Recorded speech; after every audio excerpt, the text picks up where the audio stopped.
తొలిచాకు తోలిపాకు ఉంటుకోమని అంతే ఆ దూది పట్టుతో అటుకొని పిండి పట్టు ఒక 5 రోజులు 5 తర్వాత దాన్ని పీకేస్తా అన్ని పీకేస్తా కలిగా పీకేసి దాని పురుగులు గడికి వస్తాయి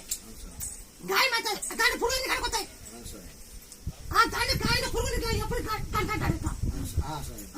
పురుగులు ఉన్నాయి దాంట్లో దాన్ని పురుగులు ఉన్నాయి ముక్కోండి బాగా అయితే ఎవరు ముక్కోండి మీకు జరిగినాక రాండి మీరు ముక్కోండి మీకు మేపండి బంగపండాకు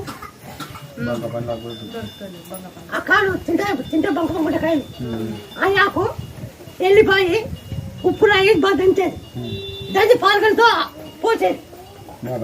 ఇది వాయి లేకుండా ఇది వాయి లేస్తుంది వాయి